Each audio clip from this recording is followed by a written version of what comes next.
This is Tim. And this is Adam. And this is Critiquing Comics.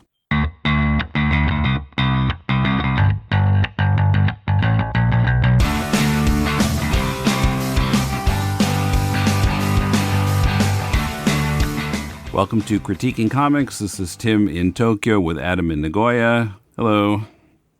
Hi, Tim. How's everything? All right. It's been a little while. Well, it's been a while since we even had a Critiquing Comics, let alone one with Adam. You were not on last time because you were busy with work. Yeah. It's weird like that because it's like you'll have this dry spell where nothing comes in for ages, and then all of a sudden you'll get hit with like 400 submissions all in a span of a week or something like that. So, yeah, that's how Critiquing Comics works.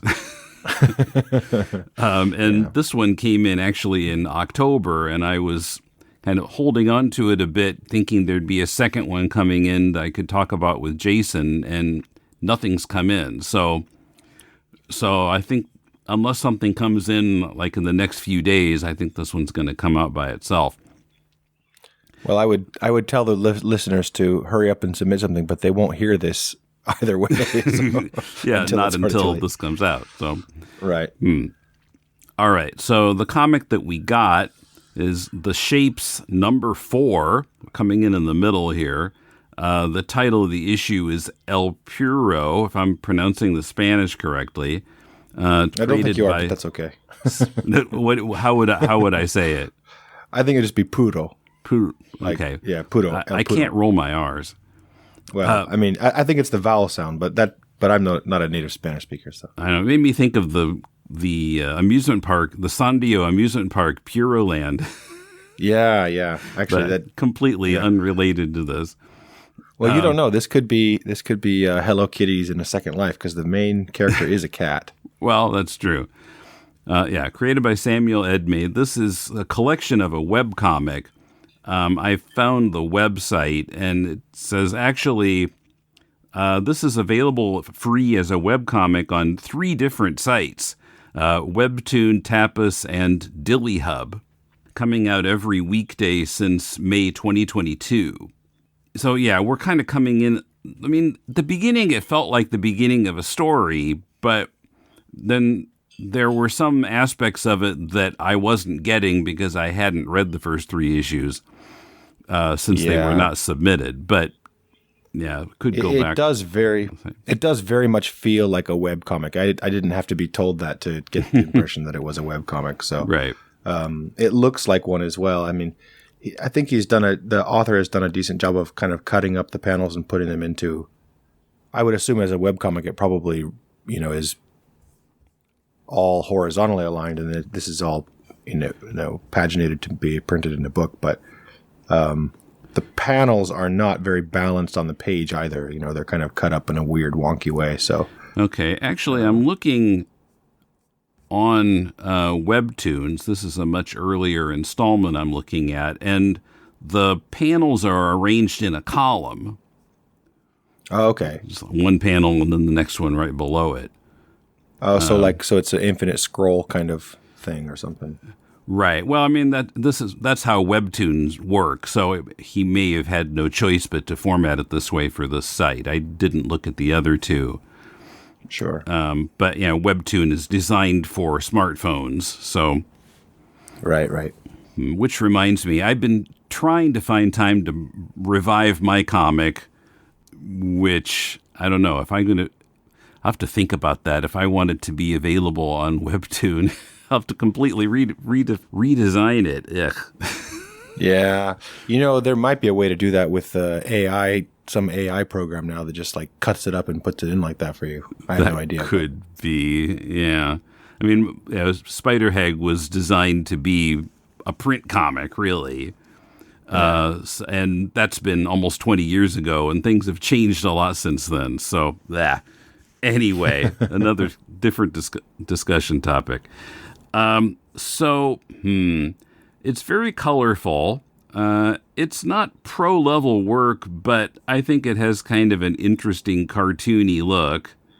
Kind of verbose. I thought it had like too much dialogue per panel.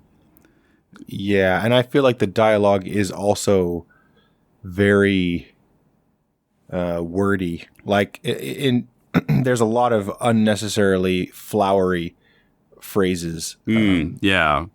Yeah, So- really kind of showing off the vocabulary. Right, right. But that gets sabotaged by the fact that there's so many typos and words used incorrectly and things like that. So Uh-huh.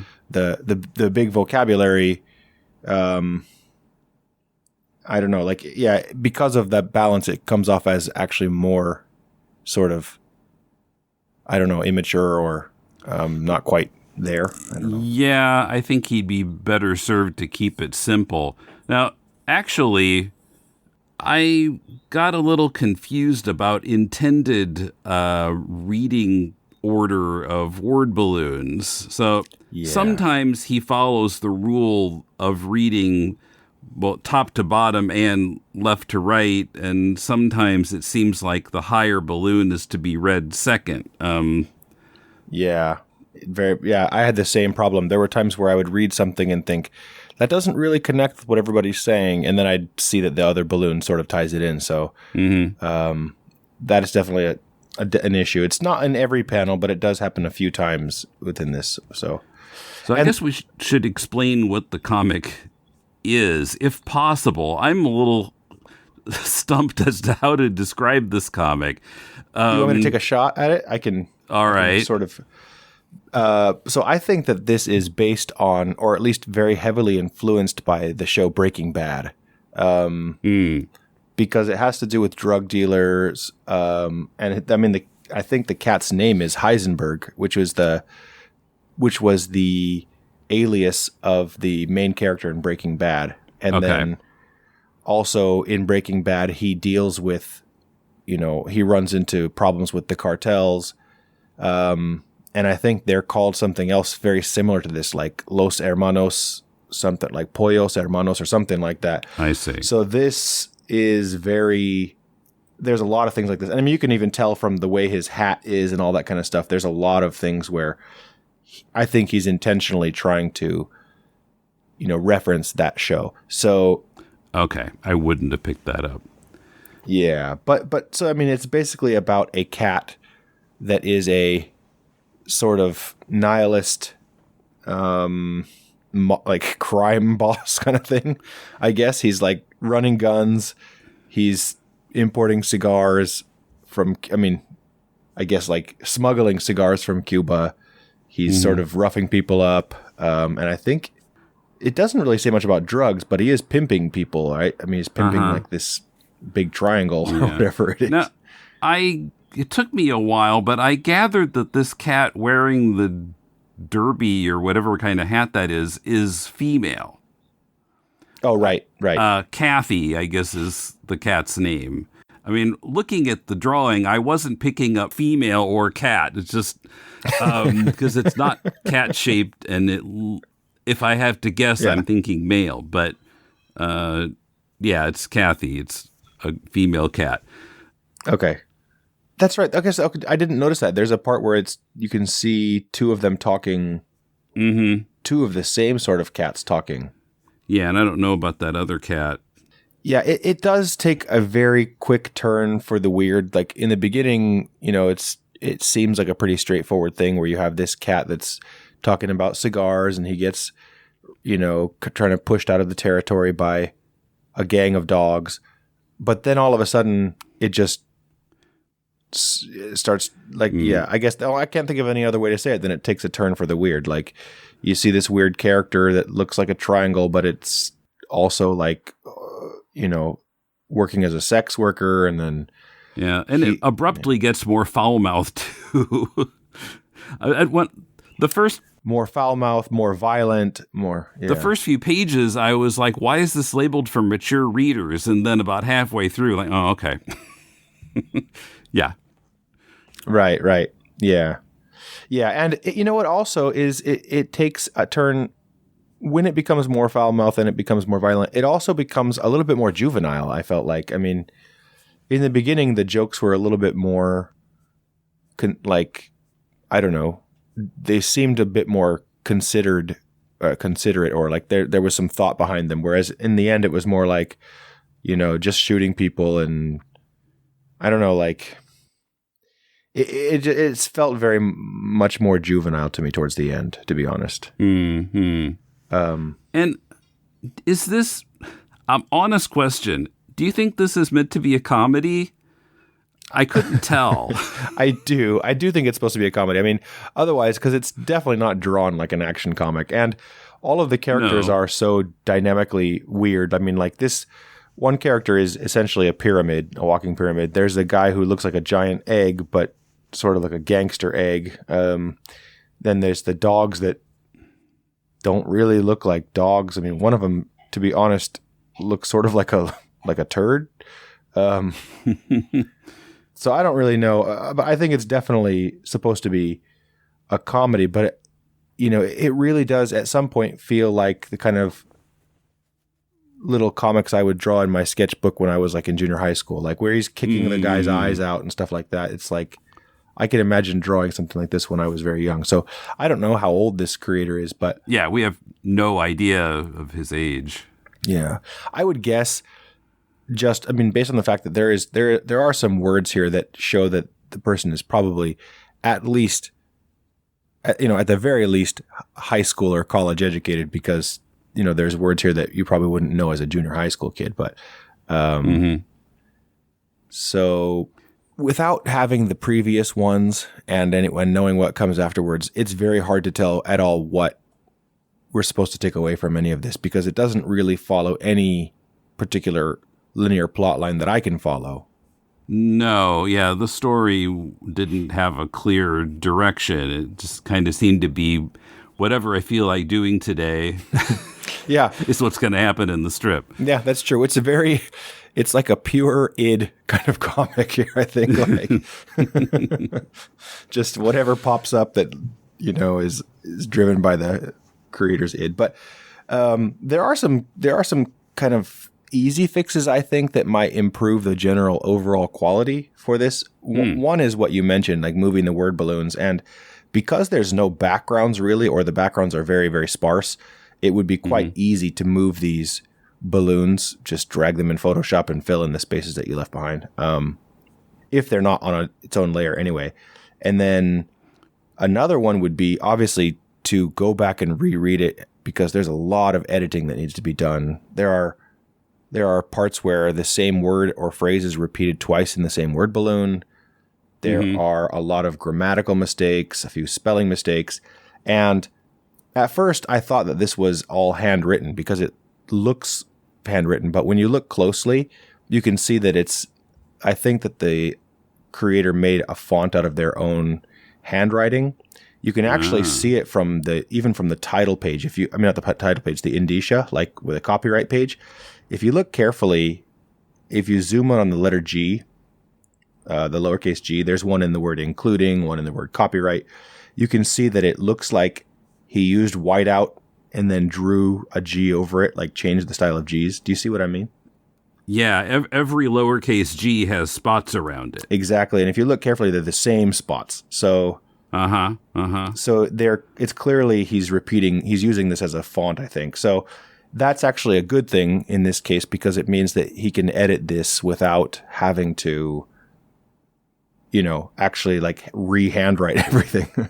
Yeah, like cut up the art. Yeah. Yeah. So, and that's another thing that I would suggest is just fixing that font a little bit, because, obviously as you see, there's like the kind of the lowercase g has all that, gunk around it. And if you look at the word suggested, where it says suggest for mature, there's a big space between the G's as well. So, the kerning, the kerning and all of that kind of stuff could be improved a lot, I think.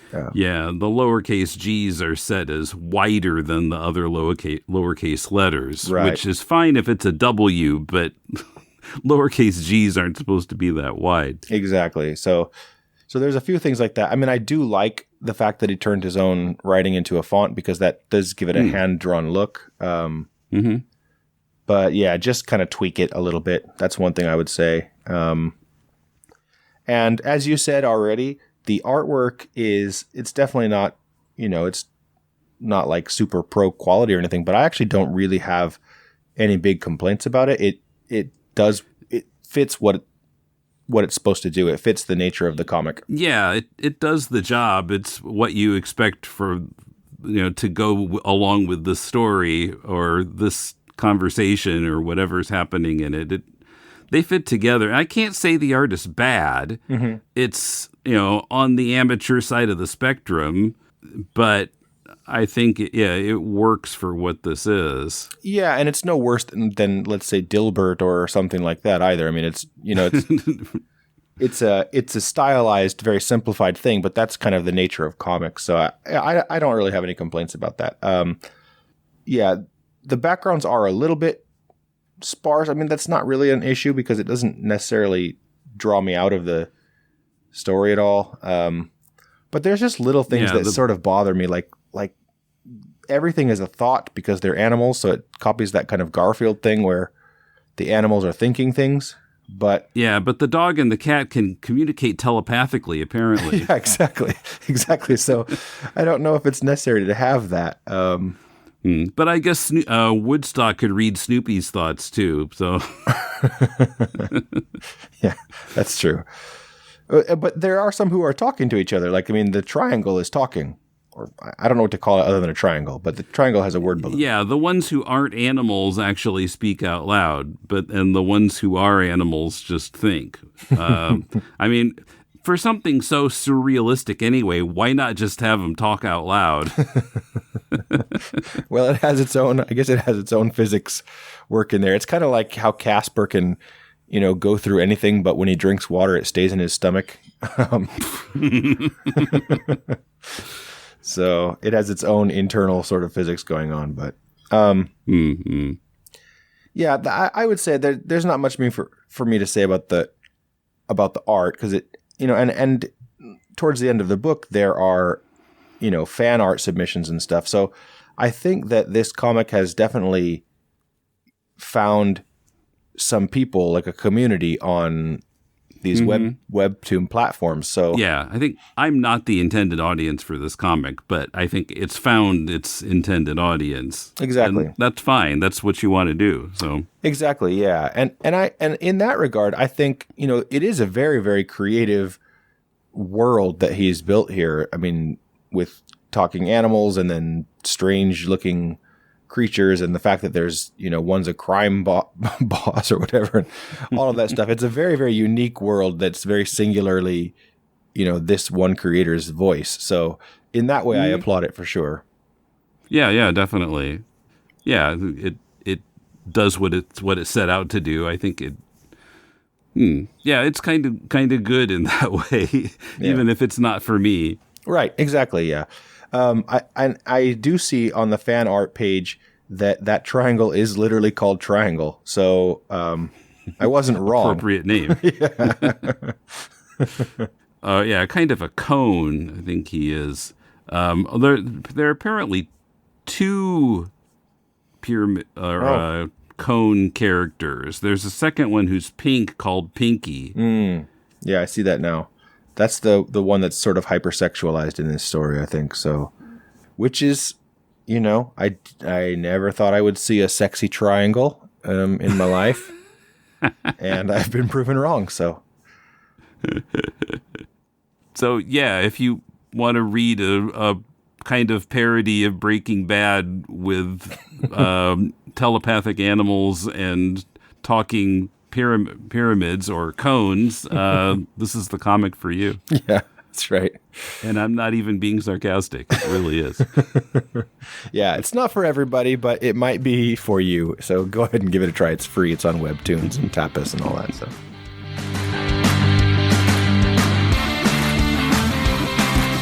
Thanks for listening to this bonus episode of Critiquing Comics.